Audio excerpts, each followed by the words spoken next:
L'Esprit Saint peut être en nous au repos, si je puis ainsi dire, comme un potentiel.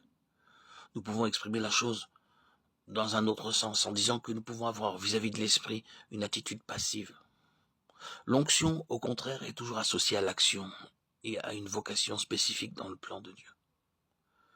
Si je n'avais pas peur qu'on se méprenne sur le sens de mes paroles, je dirais que l'onction représente le côté officiel de la vie de l'Esprit. Quand on emploie un terme comme celui-là, ceux qui n'ont pas de ministère proprement dit, et qui, parce qu'ils n'ont pas de ministère proprement dit, se considèrent comme les chrétiens ordinaires, l'arrière-plan anonyme de l'œuvre de Dieu commence tout de suite à se représenter une classe spécialement ointe, et qui est pour eux la classe officielle.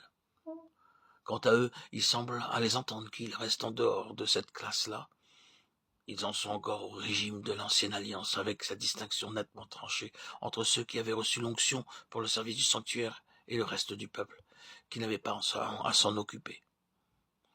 Si vous nourrissez de telles pensées, bien-aimés, il est grand temps de vous en défaire et de voir les choses comme elles sont sous le régime de la nouvelle alliance.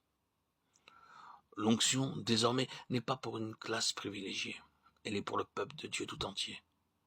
Du reste, dans la pensée de Dieu, il n'en a jamais été autrement. Même sous l'ancienne alliance, si Aaron et ses fils étaient mis à part en vertu d'une onction spéciale, ils l'étaient à titre représentatif.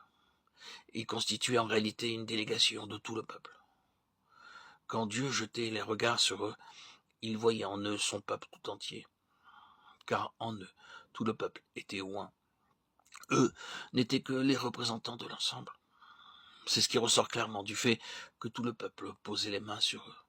Il y a là un geste d'identification entre le peuple d'une part et ceux qui le représentent d'autre part. Ce même principe se retrouve dans le Nouveau Testament. L'onction est destinée au peuple de Dieu tout entier. La première épître de Jean, dont nous lisons les nombreux passages, ne laisse subsister aucun doute à cet égard. L'apôtre s'adresse à ses petits-enfants et leur parle de cette onction qu'ils ont reçue, qui est en eux et qui les enseigne.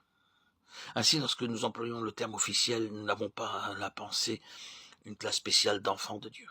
Ce que nous voulons simplement dire, c'est que, en matière de vocation, de service actif, de programme divin, c'est l'onction qui constitue la mise à part. Prenez votre Bible et vous verrez que d'un bout à l'autre, il en est ainsi. Dans l'Ancien Testament, vous verrez que partout est toujours l'onction apportée avec elle un élément d'action en rapport avec la réalisation du plan de Dieu. L'onction déterminait une action et supposait une vocation.